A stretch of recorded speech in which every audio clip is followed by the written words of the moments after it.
Aleluia. Glória a Deus. Bom dia para vocês. Amém. Jesus é o Senhor. O nosso Deus é um Deus vivo. Amém?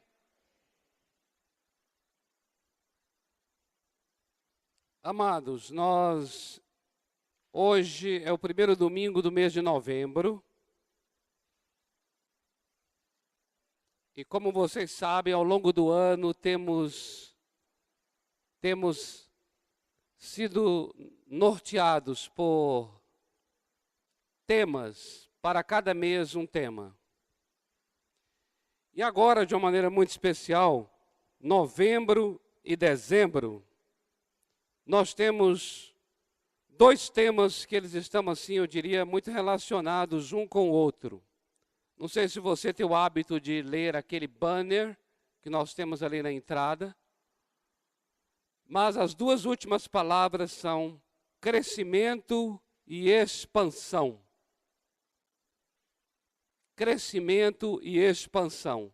Crescimento é o tema de novembro e expansão é o tema de dezembro. Mas as duas palavras, como vocês podem, acredito, concordar comigo, elas estão bem relacionadas uma com a outra. Crescer e depois expandir. E crescimento, queridos, pode ser interpretado de várias maneiras. Crescimento, nós podemos abordar o crescimento espiritual, o nosso crescimento pessoal, individual. Podemos falar de crescimento do corpo de Cristo. Tem um texto que eu gosto muito, de Efésios 4,16, que fala que o corpo inteiro, bem ajustado, ligado pelo auxílio de todas as juntas, segundo a justa operação de cada parte, efetua o seu próprio crescimento. Efetua o seu próprio crescimento. É o crescimento do corpo, a unidade do corpo. Os membros trabalhando em conjunto. Enfim, crescimento pode ser abordado em vários aspectos. Mas o que nós gostaríamos de compartilhar com vocês, nessa manhã de domingo, e também na próxima manhã de domingo, dia 9, e creio eu, vai ser algo abordado ao longo dos domingos de alguma maneira, é crescimento no sentido da igreja estar crescendo. Ou seja, pessoas novas. O Senhor fazendo agregar novas vidas. Novas vidas nascendo para o reino de Deus. Pessoas saindo das trevas e vindo para a luz. Pessoas nascendo de novo. Pessoas entrando no reino de Deus. Seus amigos, seus parentes, o pessoal da tua casa se rendendo ao Senhor Jesus. Toda a tua família servindo ao Senhor Jesus. Toda a tua família participando do reino de Deus na terra. Não é maravilhoso? E eu diria, amados, a igreja, de um modo geral, ela tem buscado isso, o seu crescimento. Porque quando nós falamos em crescimento, eu quero que os irmãos entendam, não estamos preocupados com um número. Não estamos preocupados com aglomerações, multidões. Não é isso. Na verdade, a nossa maior preocupação é vivermos uma vida com Deus de tal maneira que uma das coisas que aconteça naturalmente seja nós dando frutos. Dando frutos. Uma árvore saudável é uma árvore que frutifica. Você concorda? Quando não está frutificando, tem alguma coisa errada na minha vida, na sua vida, na vida da igreja. Porque o normal de Deus é que nós venhamos a dar frutos. E frutos aqui agora, eu quero que você entenda, são pessoas sendo influenciadas, afetadas, transformadas através das nossas vidas. Essa é uma característica vital na vida da igreja. É vital. Porque todo ser vivo cresce. Se não está crescendo, é porque existem algumas doenças, anomalias, atrofiamentos que estão acontecendo, que estão impedindo esse crescimento. E você tem aí essa figura aí, à sua frente, aí, esse arranjo de flor, para poder falar a respeito de crescimento. Crescimento. Veja o que está à sua frente aí como uma árvore que está crescendo, crescendo. Claro, essa aí é artificial, mas nós queremos um crescimento verdadeiro, orgânico, um crescimento real. Mas o que você tem na mesa aí é para simbolizar isso. Por isso, queridos, nós gostaríamos de compartilhar com vocês sobre esse tipo de crescimento. Porque eu vou fazer uma confissão a vocês aqui agora.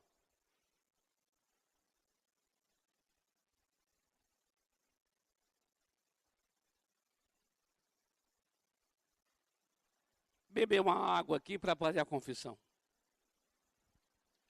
Se toda a igreja do Senhor, no Brasil, fora do Brasil, necessita crescer, nesse sentido aí que estamos nos referindo a crescimento, eu diria que muito mais essa igreja local.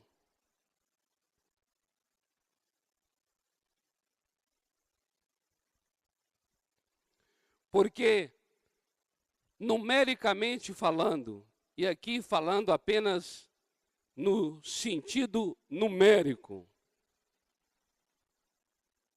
nós, como igreja local, saímos de quase 1000 pessoas ali na Abílio Soares, e hoje estamos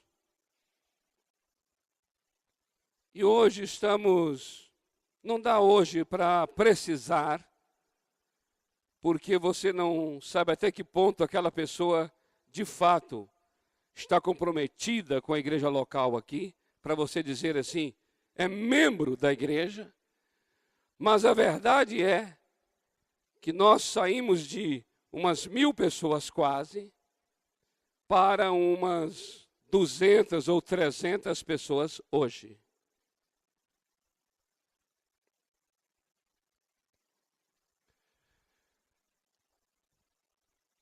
Então eu diria a vocês, esse assunto aqui muito nos interessa. Você concorda? Sim ou não? Você tem sentido isso na sua observação visual? Eu falo assim, observação visual. Porque a gente não sabe exatamente as entranhas da coisa, né? Os fígados do negócio, mas apenas falando superficialmente assim, observação visual. observando por alto, você tem notado o quanto nós estamos precisando crescer? Ou para você está sendo indiferente?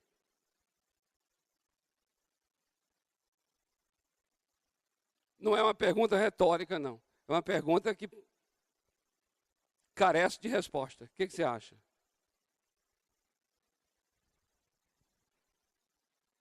Hein?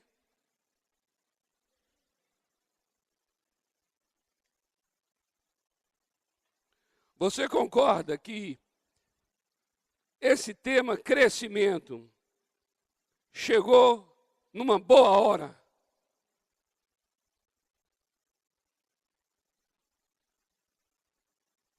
Eu estou vendo apenas as cabeças balançando positivamente. Ok, vão entender que a resposta é sim. Não é?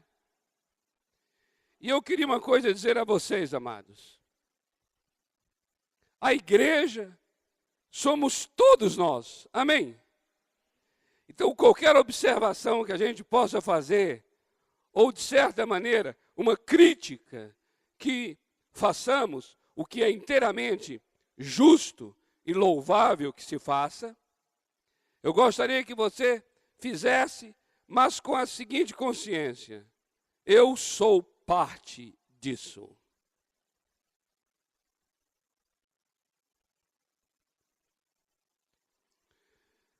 Eu diria que a liderança tem uma parte nisso muito maior, mas cada um aqui que se considera membro dessa igreja local é parte disso.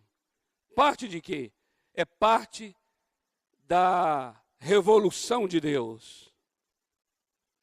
É parte da mobilização do Senhor. É parte do avivamento. É parte do crescimento. Amém? Você concorda que cada um aqui é parte? Amém? Muito bem. Então agora eu estou à vontade para compartilhar a palavra. Por quê? Porque somos todos um só agora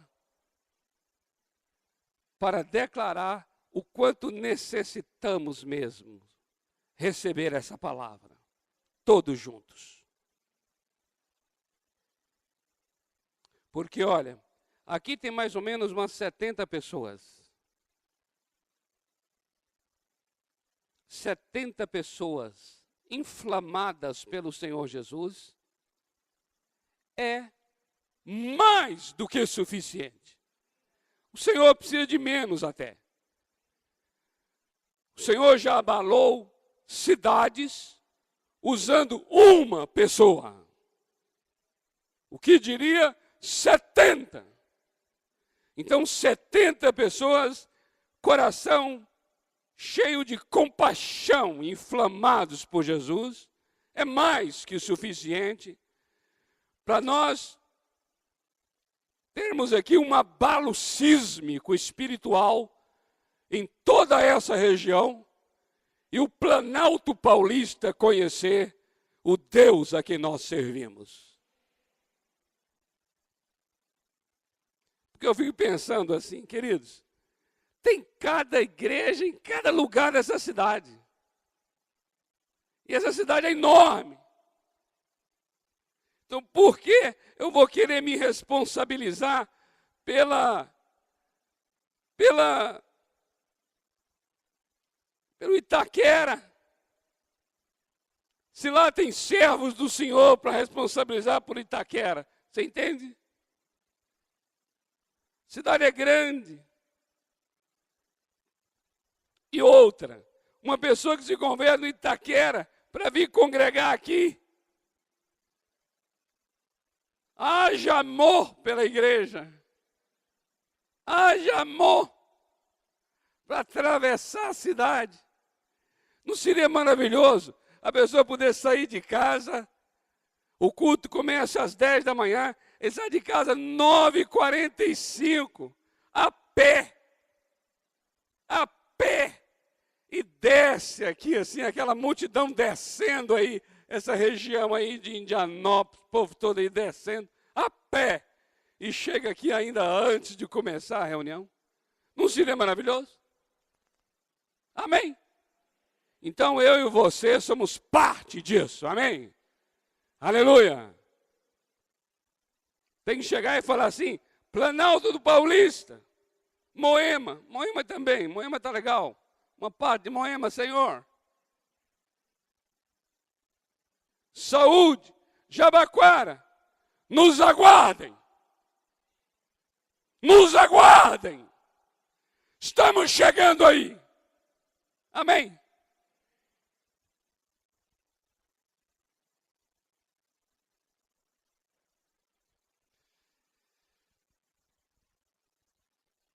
Por que esses dois nomes que não estão mais ali?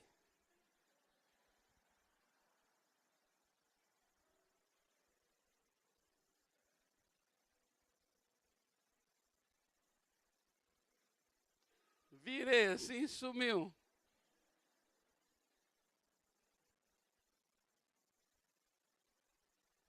Já coloquei aqui a parte que me cabe.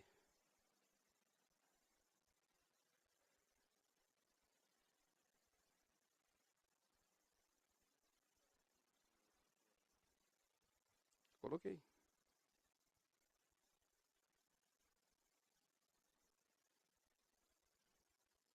Não, você tirou. Colocou.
Esquece.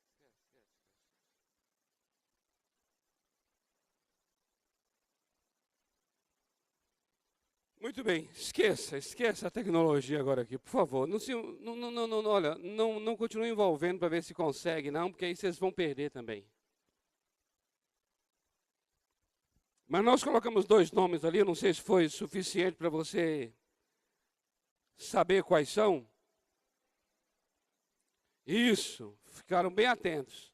Galileia e Antioquia. Eu queria que você abrisse sua Bíblia aí em Mateus capítulo 4.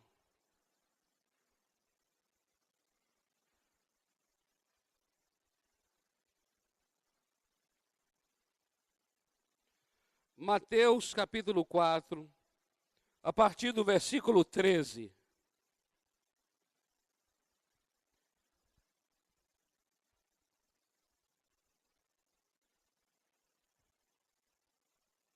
Diz assim: e deixando Nazaré, foi morar em Cafarnaum, cidade à beira-mar, nos confins de Zebulon e Naftali, para que se cumprisse o que fora dito por intermédio do profeta Isaías: terra de Zebulon, terra de Naftali, caminho do mar, além do Jordão, Galileia dos gentios.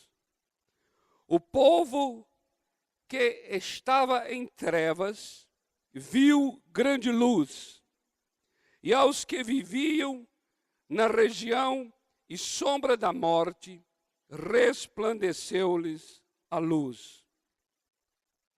Daí por diante, passou Jesus a pregar e a dizer: arrependei-vos, porque está próximo o reino dos céus. Caminhando junto ao mar da Galileia, viu dois irmãos, Simão, chamado Pedro, e André, que lançavam as redes ao mar, porque eram pescadores. E disse-lhes: vinde após mim, e eu vos farei pescadores de homens. Então eles deixaram imediatamente as redes e o seguiram. Passando adiante, viu outros 2 irmãos, Tiago, filho de Zebedeu, e João, seu irmão, que estavam no barco em companhia de seu pai, consertando as redes. E chamou-os. Então eles, no mesmo instante, deixando o barco e seu pai, o seguiram. Percorria Jesus toda a Galileia, ensinando nas sinagogas, pregando o evangelho do reino e curando toda sorte de doenças e enfermidades entre o povo. Até aí, amados. Queridos, é preciso situar os irmãos aqui agora. Presta atenção nisso. Na época de Jesus, nós poderíamos apresentar o mapa de Israel, basicamente, eu digo basicamente, dividido em grandes 3 regiões. A região da Judéia, que fica no sul, a região de Samaria, mais ao norte, e a região da Galileia, bem mais lá em cima.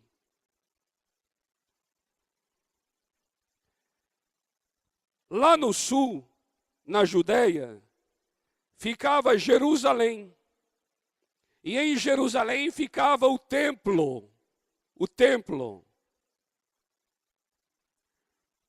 E por causa da presença do templo, por causa de Jerusalém ter sido escolhida a cidade onde o Senhor fez habitar a sua presença, escolheu Jerusalém para ser o lugar, a cidade onde estaria o templo.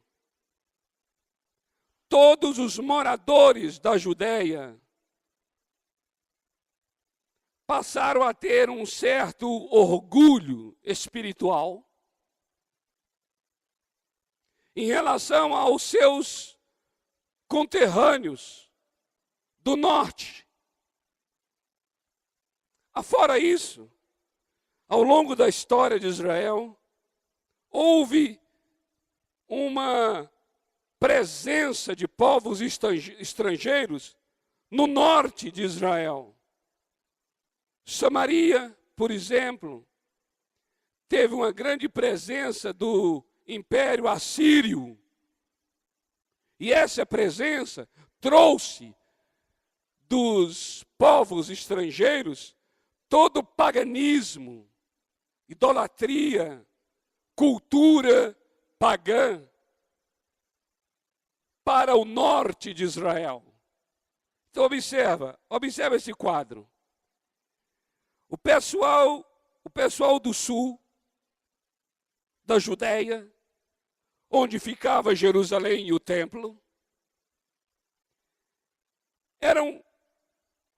se consideravam a eles mesmos como pessoas puras, escolhidas de Deus, santas, enquanto o norte aqui é Samaria, e mais ainda lá adiante, a Galileia, eram considerados pessoas imundas, impuras, por causa de toda a presença pagã muito forte nessa região do norte. E na Galileia, em especial, queridos, a Galileia, é interessante a Galileia, porque a região da Galileia era uma região de travessia, de passagem, onde muitos do lado oeste tinham que levar suas mercadorias para o leste. Tinham que levar suas mercadorias para serem despachadas lá no porto do Mar Grande. Por isso, lá na Galileia existia uns rios que eram chamados de o caminho do mar, que nós acabamos de ler aqui. Caminho do mar, terra de Zebulon, terra de Naftali. Zebulon e Naftali eram filhos de Jacó. Faziam parte daquelas 12 tribos, em que o país foi todo dividido em 12 tribos. E essa região da Galileia era antigamente a tribo de Zebulon e a tribo de Naftali. Caminho do mar. Por que caminho do mar? Porque eles traziam suas mercadorias para levarem para o mar grande, o mar Mediterrâneo. E por causa disso, queridos, era muita gente estrangeira passando pela Galileia. Por isso, a Galileia recebeu um apelido. Foi chamada de Galileia dos gentios. O que é gentil? Gentil era uma denominação que Israel dava a todo aquele que não era de Israel. Ele era um goim, ou seja, ele era um gentil. Essa palavra era usada de maneira pejorativa. Não era apenas usado para dizer que era alguém estrangeiro, mas era usado para dizer que era alguém que não tinha aliança com Deus, que, portanto, era um mundano. Sabe quando a gente chega para uma pessoa hoje e fala assim: você é do mundo? É quase o que eles diziam, porque eles diziam assim: você é imundo. O judeu lá do sul da Judéia chamava os samaritanos e galileus de imundos. E nós hoje chamamos as pessoas que não frequentam o nosso templo em Jerusalém. Você está me entendendo? A gente chama de, você é do mundo. Parece um pouco, não parece? Imundo e do mundo. E a própria pessoa que é do mundo, ele sente que esse povo evangélico é uma panelinha evangélica, em que se sentem os melhores, se sentem os eleitos, se sentem os puros, os virgens, enquanto esses do mundo são sacanas, desgraçados.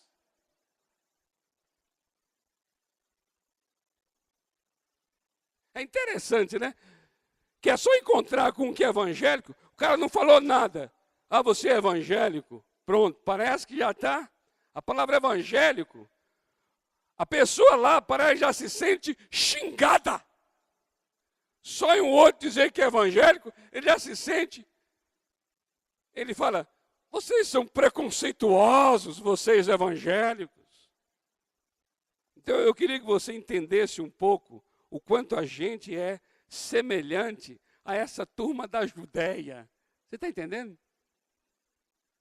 Eu queria que você entendesse, eu e você, porque se eu e você não entender assim, amados, mesmo que você ame essa pessoa do mundo, como eu amo, mesmo que você chora por ele, como eu choro, mas eu gostaria que como igreja, como corpo e como coletivo, nessa manhã, você chegasse e dissesse: é verdade. Mesmo que eu não seja assim, mas nós somos assim. Está entendendo? Eu queria que você se identificasse como esse povo da Judeia, que na verdade nós somos mesmo.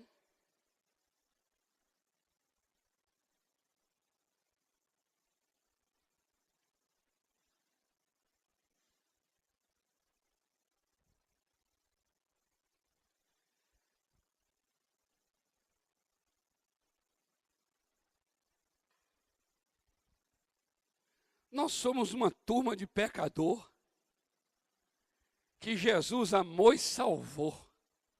Não é verdade? E continuamos sendo gente que é flor que não se cheira. Todos nós, a começar de mim. Continuamos dia após dia necessitando da graça do nosso Deus. Essa graça que um dia nos salvou, essa mesma graça hoje, nós carecemos dela dia após dia.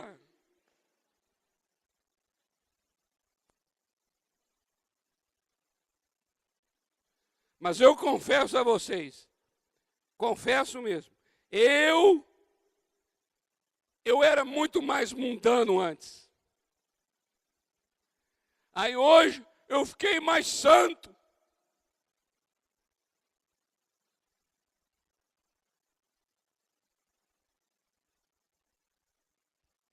É preciso explicar isso. Não é bom explicar?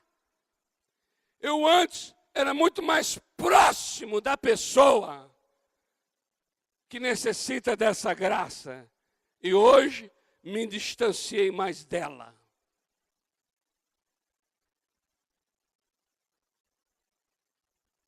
Hoje eu sou mais parecido com aquele sacerdote lá de Jerusalém, que quando vê o samaritano, quando vê o cara morrendo na beira da estrada, é o samaritano quem vai cuidar, porque eu passa de longe e fala, mas se eu encostar, talvez ele esteja morto. E se eu encostar, eu vou me contaminar e eu não poderei adorar a Deus por causa da contaminação ritualística. Então, morra tranquilo, morra em paz, mas morra distante de mim. Porque senão o meu ritual com Deus vai ser atrapalhado pela sua desgraça. E o samaritano não. Chegou lá, aproximou do sujeito, curou suas feridas e o levou para ser tratado na estalagem. Hoje eu estou mais para sacerdote do que para samaritano. Queria que vocês no final orassem por mim, para Deus ter misericórdia da minha alma. E eu digo isso com toda a sinceridade da minha alma. E com toda a seriedade. Quero muito que orem por mim. Porque eu era muito mais dinâmico. E eu, na verdade, engordei. Fiquei barrigudo. Tive o tal do calo de púlpito, que é a barriga. É verdade. Agora estou fazendo um jejum aí para ver se emagreço.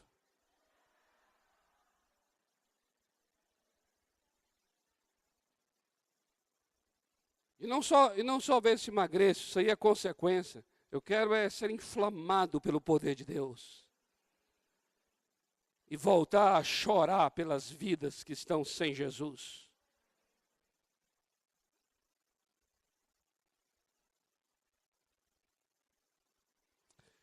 Então, queridos, esse é o quadro, esse é o mapa, essa é a situação.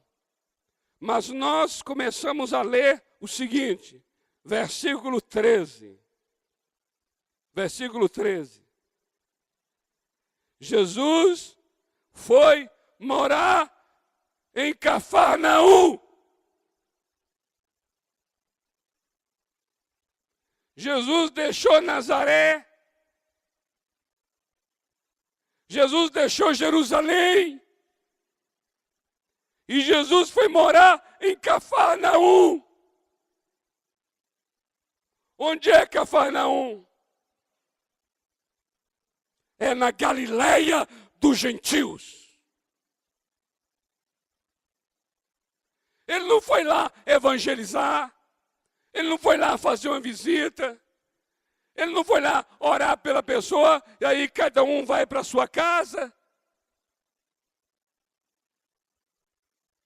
E tem hora que a gente vai em lugares terríveis, não é? Para orar por uma pessoa, mas chegará um momento que você vai recolher e vai para a sua casa. Vai para o seu conforto. Jesus não. Ele foi morar.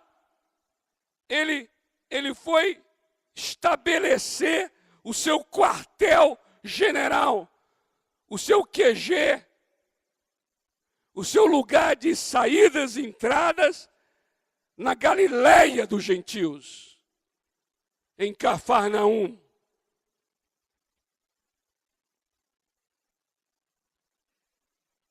E o Senhor Jesus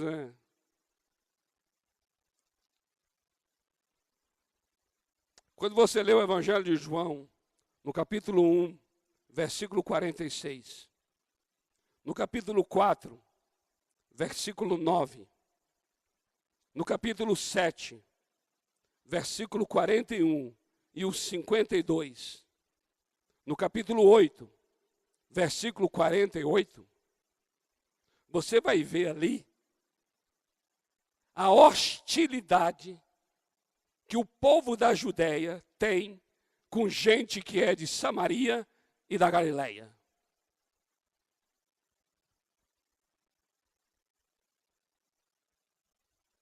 A tal ponto que se alguém contraria um judeu lá da Judéia, ele chega a dizer assim: porventura és tu um galileu? Porque para eles o nome samaritano e o nome galileu não são apenas nomes de regiões, mas passaram a ser adjetivos.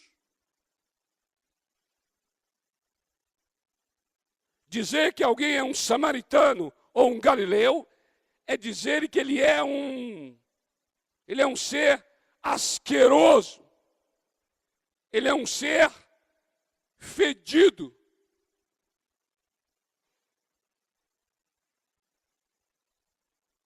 As pessoas da Galileia já estavam estigmatizadas, carimbadas. Mas o Senhor Jesus se aproximou. O Senhor Jesus é aquele samaritano da parábola. Ele é aquele que vai lá na pessoa que está morrendo e vai cuidar daquela vida. Por que ele foi residir naquele lugar? Aí nós aprendemos o que diz o versículo 14. Ele foi ali, primeiro, para cumprir um chamado. Ele foi ali para cumprir uma missão. Olha que coisa tremenda. Amados, assim somos nós. Você acha que a igreja existe para quê? Você acha que você e eu estamos aqui nessa manhã para quê? Queridos, se não tiver missão,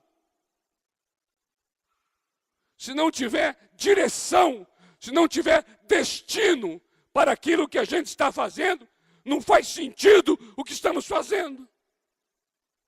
Por que você está aí sentado nessa mesa e por que eu estou aqui pregando?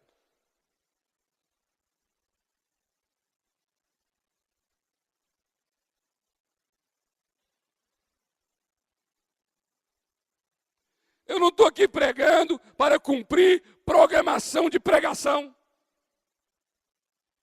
Isso é religião de Jerusalém, que tem lá o culto e a entrega das ofertas, os sacrifícios, todo dia, sacerdotes, levitas, todo dia. Qual o sentido disso? Tem que ter uma missão para o que eu estou fazendo aqui. E eu vou dizer uma coisa bem direta aos irmãos. Nós estamos aqui por causa daqueles que aqui não estão. Eu estou adorando a Deus nessa manhã, recebendo a sua palavra, vou me fortalecer para a semana, queridos. Se não tiver um destino para abençoar pessoas, é muito luxo a gente estar aqui. É muito luxo.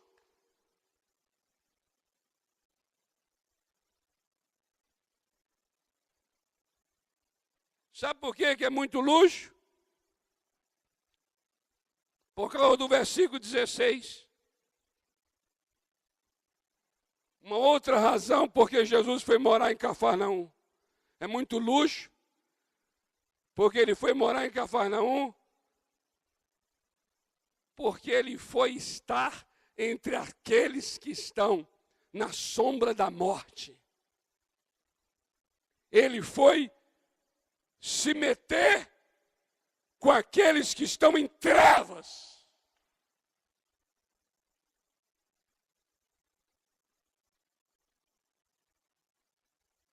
Por isso, tem que ter razão e missão para estarmos aqui.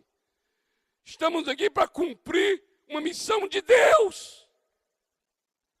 Para que Deus quer uma igreja forte? Para que Deus quer uma igreja treinada? Para que Deus quer uma igreja cheia do Espírito Santo?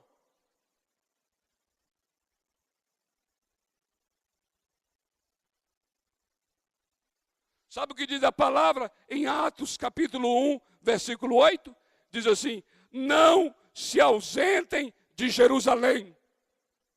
Jerusalém, lá embaixo, no sul, na Judéia. Não se ausente de Jerusalém. Até que do alto, o quê? Sejais revestidos de poder. Amém? Poder. Queridos, a gente faz vigília para a gente ser revestido de poder. A gente sobe o montes de oração aí, para falar em línguas, cair debaixo de poder. Mas a minha questão é, tem destino para o que você está fazendo? Qual é a missão?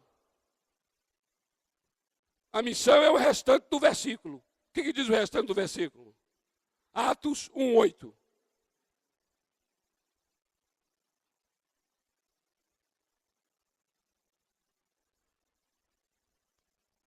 O que diz Atos 1:8 o restante?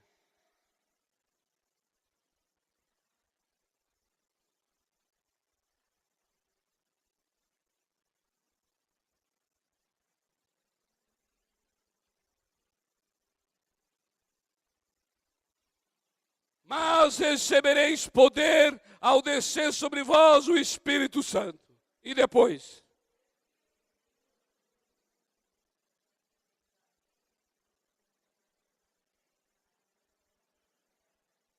Isso mesmo. O que nós vamos fazer depois? Para que poder? Qual a razão do poder? Qual o propósito do poder ser derramado? Para quê? Para sermos testemunhas do Senhor. Onde? Em Jerusalém, na Judéia, em Samaria e até os confins da terra.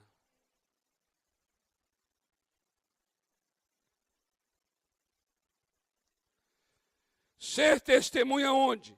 Onde as pessoas estão em trevas. O que é estar em trevas? João 3,19 diz que está em trevas são pessoas que praticam obras más. O que é estar em trevas? 1 de João 2,11 diz que estar em trevas são pessoas que odeiam, que não sabem para onde vão, porque as trevas lhes cegaram os olhos. Amados, estar em trevas não quer dizer que nosso evangelho tem que ser entre os pobres. O nosso evangelho não tem que ser, nossa presença não tem que ser entre os pobres, nem entre os ricos, nem entre os intelectuais, nem entre os analfabetos, nem entre os negros, nem entre os brancos. O nosso evangelho tem que ser entre aqueles que estão em trevas.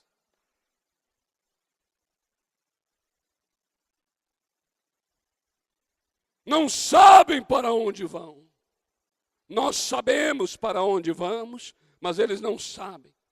Amados, as expressões usadas aqui são muito fortes. Está dizendo assim: aqueles que jaziam em trevas e que habitavam nas regiões da sombra da morte.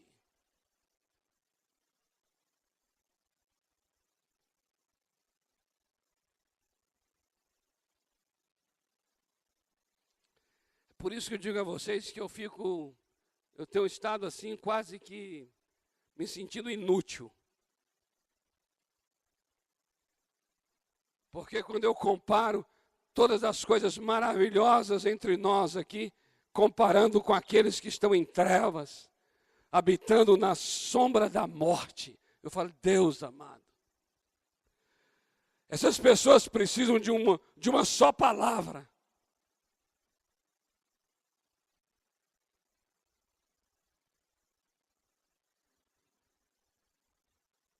Essas pessoas necessitam de uma oração simples. Impor a mão sobre elas e falar assim: Jesus, Jesus. A gente aqui dá curso de oração. A gente ensina as orações mais sofisticadas.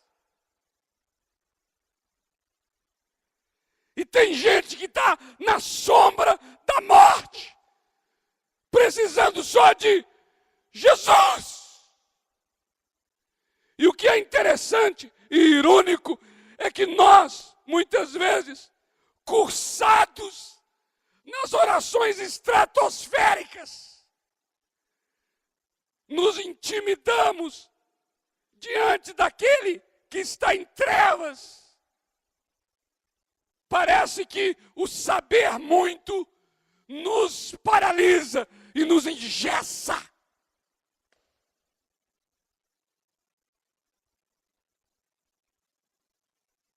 Aí eu falo, meu Deus, o que eu faço então? Paro de ensinar sobre oração?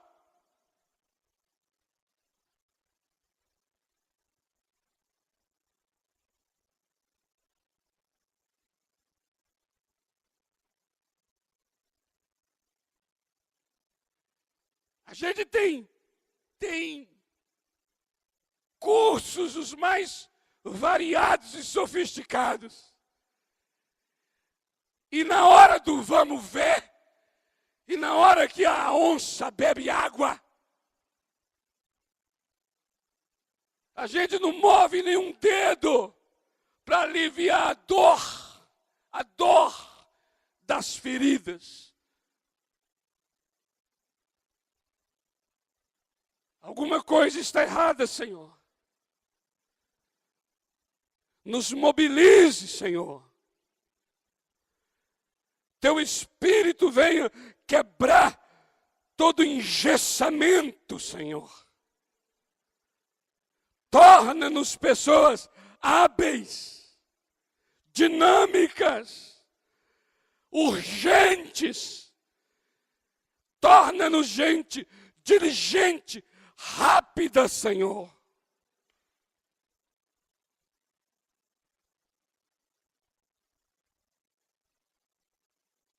E a pregação do Senhor no meio desse povo da Galileia dos gentios era o que o verso 17 vai esclarecer.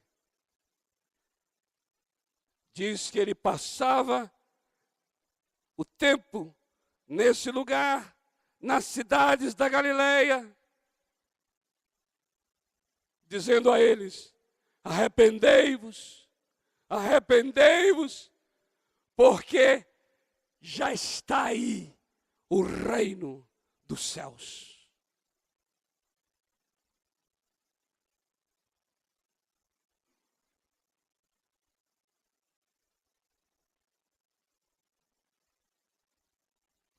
Pregar arrependimento.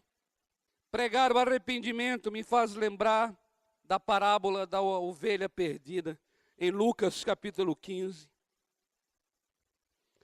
Lucas capítulo 15, versículos de 1 a 7. Jesus, ele anda com pecadores.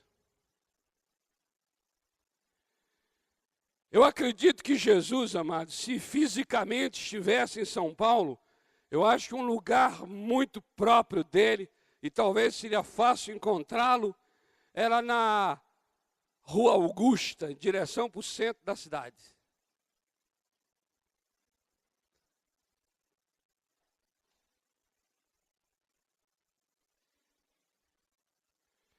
E ali pregaria o arrependimento.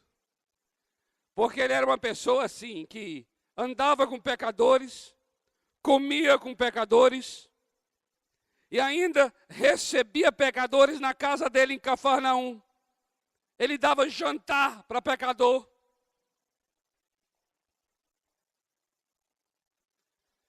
Jesus fazia eventos na casa dele para receber pecadores. E o povo da Judéia ficava irado. Como é que um rabino, rabi,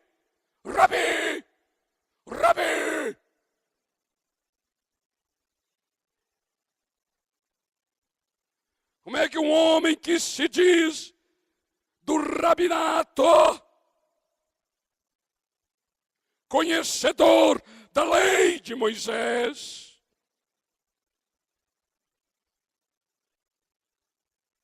pode andar com pecadores, comer com eles e ainda recebê-los em sua casa? Aí Jesus então ensina uma parábola. Fala assim: qual de vocês? Então me digam, qual de vocês? Vocês que amam tanto suas ovelhas, eu pergunto, qual de vocês? Se uma ovelha, você tem 100 ovelhas, mas uma delas se perde, o que vocês farão?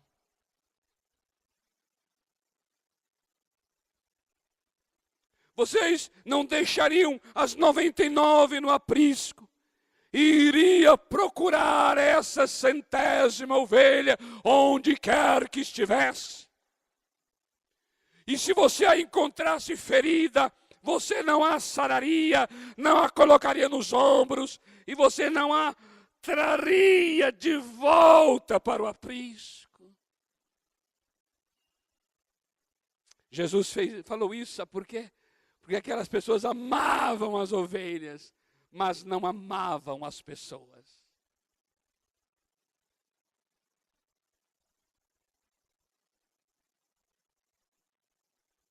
E aí ele encerra de maneira muito forte, dizendo assim: pois eu digo a vocês que haverá mais alegria nos céus por um pecador, um só, que se arrepende, do que por 99 justos que não precisam de arrependimento. Amados, permita-me aqui dizer, nós todos somos 99. Estamos no aprisco. Amado, você está enfrentando lutas difíceis. Vamos orar por você. Mas eu quero dizer uma coisa a você.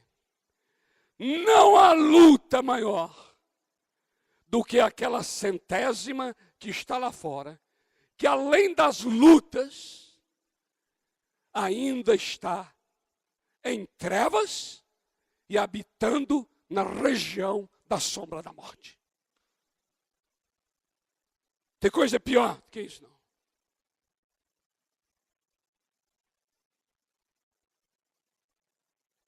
Talvez você está lutando contra uma enfermidade, mas aquela centésima ovelha está lutando contra uma enfermidade nas trevas.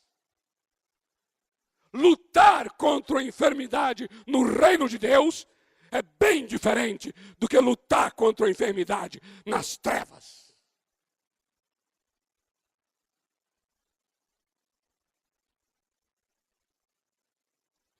E sabe o que o Senhor Jesus fez, além de pregar o arrependimento? Versículos 18 a 21. Ele chamou pessoas para formar uma equipe, um grupo. E sabe quem eram essas pessoas? Todo mundo ocupado, trabalhando. Amém? Eu olho para vocês aqui, só vejo aqui, ó, gente ocupada.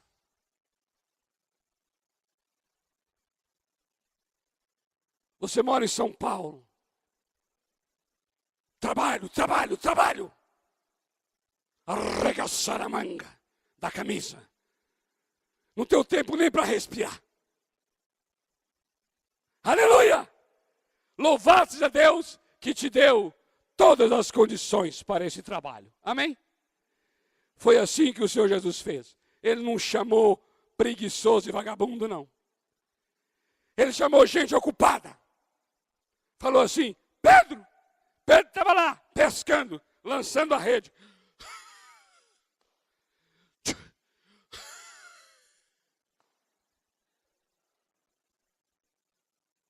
Gente que tinha o que fazer, gente responsável, família para sustentar, igual nós.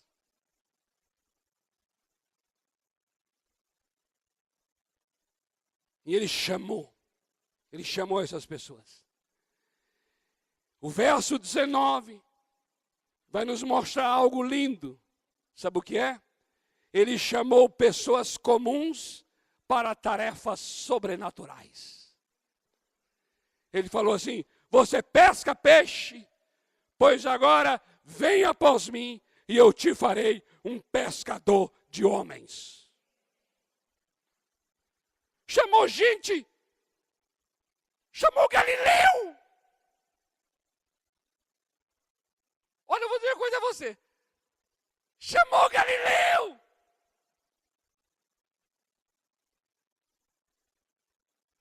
Pedro até um dia que falou assim: eu não conheço Jesus. Quando ele tentou negar Jesus, não teve nem jeito. Uma pessoa falou para ele assim: você tem o sotaque de Galileu. Igualzinho dele, de Jesus. Você é seguidor dele, você é discípulo dele, sim. Pau nele.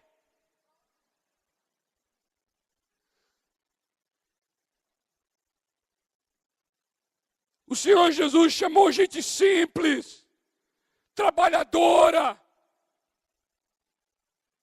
gente que não tinha formação para a tarefa que estava sendo dada.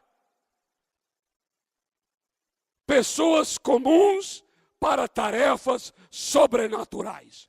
Vocês serão pescadores de homens. A mesma coisa somos nós aqui.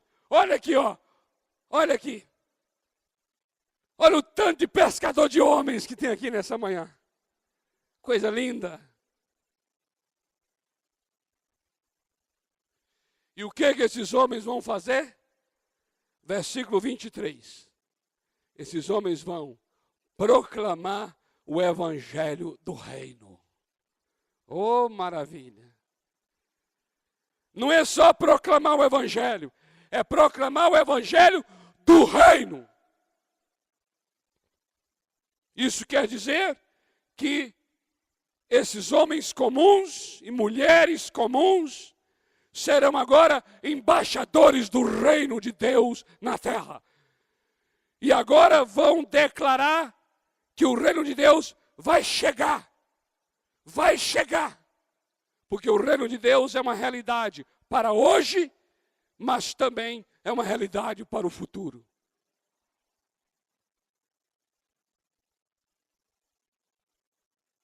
O reino de Deus é o domínio de Deus agora e também é o domínio de Deus amanhã.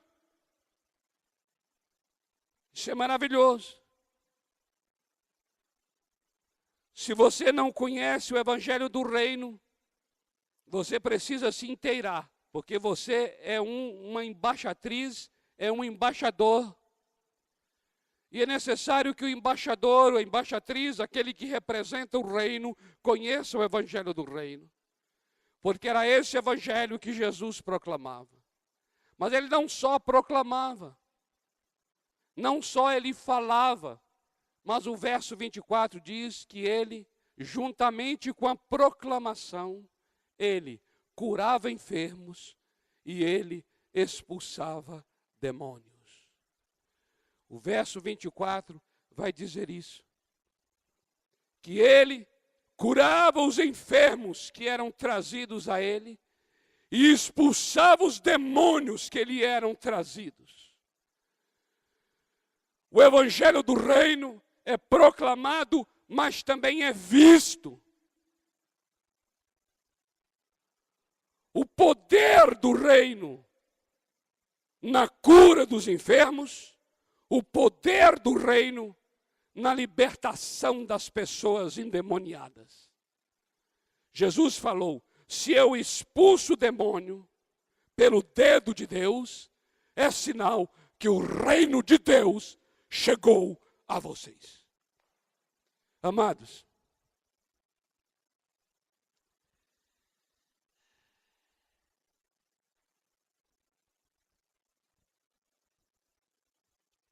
eu engordei.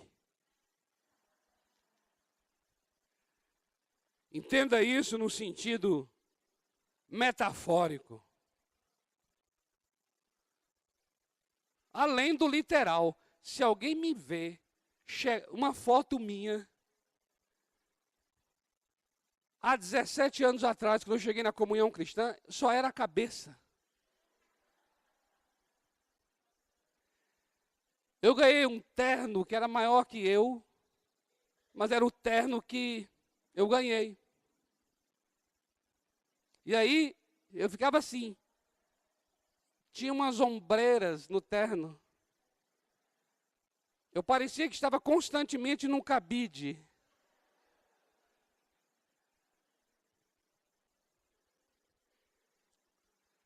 Engordei. Mas gostaria que você entendesse isso, não no sentido literal, mas no sentido figurado.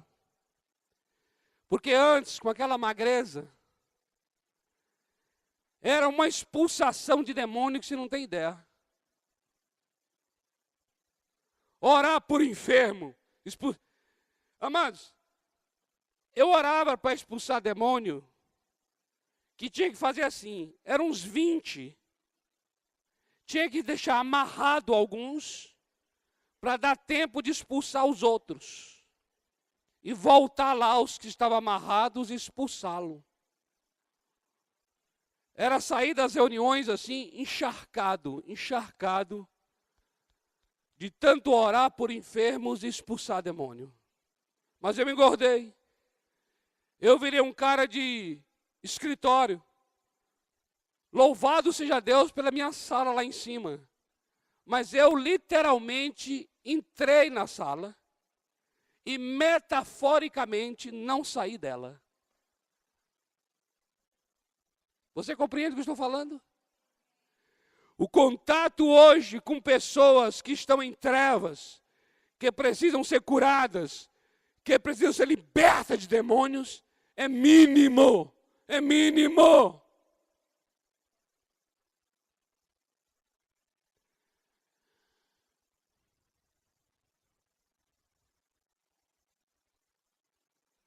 E enquanto isso, queridos,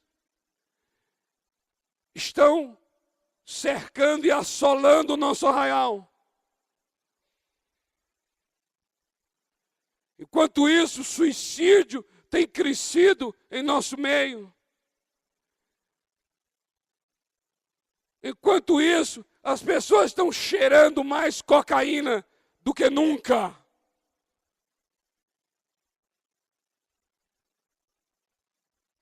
E já se tornou o maior produto de mercado global. Não preciso aqui agora dar uma lista das coisas para mostrar o quanto as trevas têm sido mais trevas. Mais trevas. Por isso, em nome do Senhor Jesus, nesse mês de crescimento e o próximo de expansão, eu queria que nós orássemos e fôssemos movidos por Deus para recebermos o poder em Jerusalém, adorarmos o Rei em Jerusalém, meditarmos na palavra em Jerusalém, mas fôssemos o mais rápido possível morar em Cafarnaum.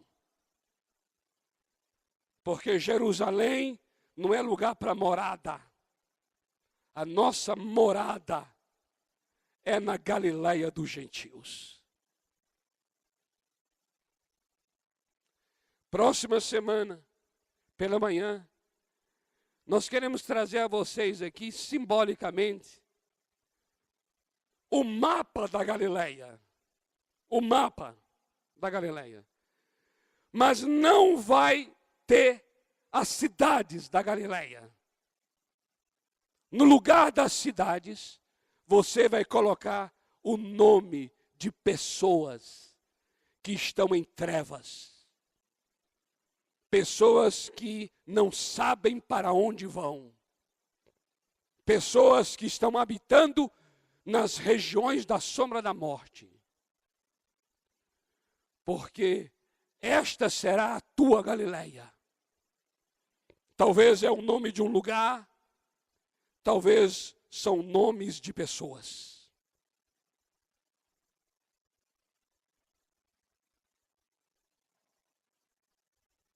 Vamos orar? Vamos ficar.